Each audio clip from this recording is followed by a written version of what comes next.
fiesta, que se vengan a conversar. Quiero aquí tener una vida normal, donde haya felicidad, donde solo haya paz.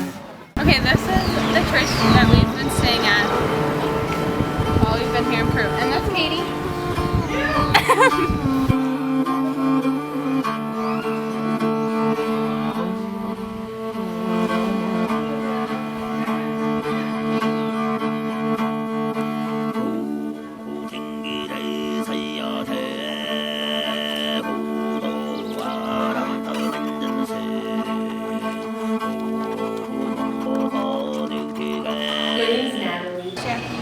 Brian.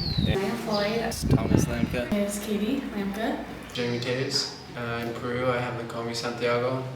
I just want to get more bold about talking about Jesus. I know twice on this trip I was asked to be part of the council. Helping with talking to people after they've come through physical health checks, actually about their spiritual health. To pray for the people after they were checked on. And that's something very, very hard for me because if it's hard for me to talk about Jesus to my parents, it's even harder for me to talk to people that are strangers.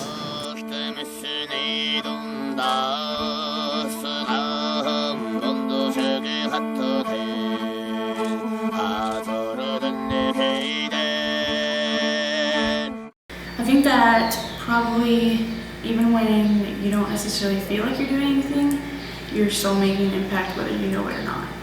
There's a well with fish in it, and they put the bucket down there and then they get their water every day. One thing I've taken away is observing two church members here. Well, three church members, Nilton, Everett, and Juan Carlos. Just watching them, it seems like they're always so humble and like they never ask questions. They're just always like there to serve. I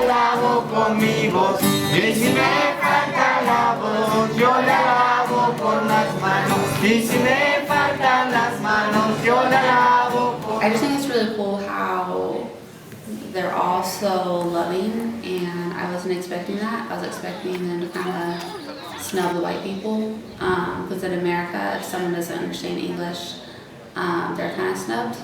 Getting to know my teammates and just building friendships based on Christ. We just finished eating at this restaurant. Katie, what name is the restaurant? Oviedo. And it was really good. I got this steak and eggs. It was delicious. Take away from the trip is definitely all the people that I met on the trip. They were all great, really fun to hang around with. And these people here, they live Right. and they're We not liked about unhappy. first They're place happy and then people, second place so for it's a good sign. Yeah. That, That's not it doesn't matter about the material I think things. we It have to matters get how back. what your relationship is with God and how you get closer to God. Okay, get on record. We're at 40 dogs spotted so far.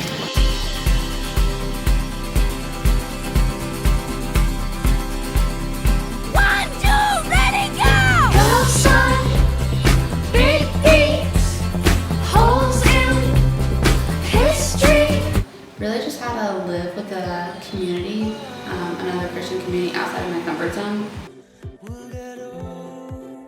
and not letting a culture barrier, a language barrier be a stumbling block into building relationships through Christ. Just to be more confident in my testimony and who I am in Christ, and to not to let fear get to me with my testimony, because I never thought it was like this big, amazing story. But I know that every story that brings glory to Christ is a good story. Are you having fun? My favorite memory on this trip would have to be the worship, because it's pretty fun getting to sing in both English and Spanish.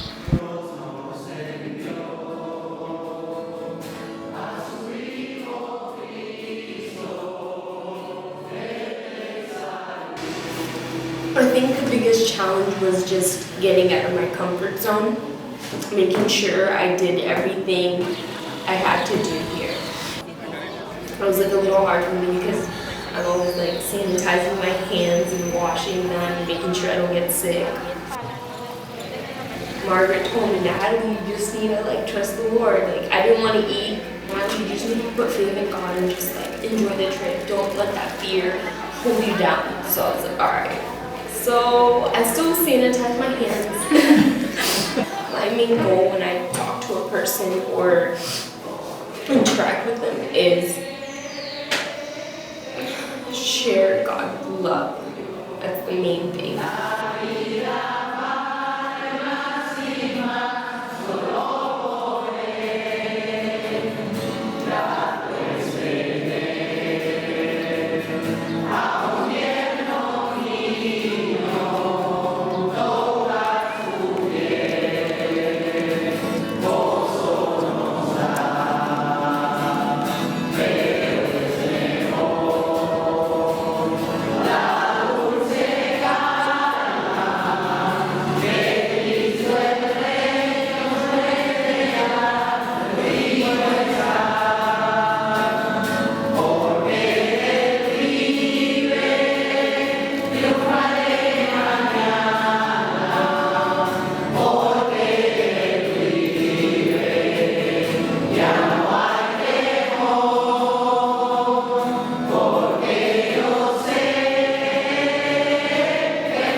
I was trying to explain what it's like to be a disciple and to go through the process of learning to walk with Jesus, and he was having a really hard time understanding that. And he told me a story of his, that when he was younger, he was a driver, a bus driver or a cargo driver or something like that, and he was going on a mountain road, and there were some sheep crossing this road, and the woman taking care of the sheep kind of jumped in front of his car to stop his car from hitting the sheep, and in that process she died. And he dealt with the police, and he got away all right, and sometime later he went back to the same area and went to the home to kind of talk to the family that was lost a loved one, and the family invited him into their home and fed him, and they talked, and this family forgave this guy for what he did. And it's just such a visible picture of what God really does in our lives, and what Jesus did for us as the shepherd who put his life on the line for us. His Father forgave us. So that story was wonderful.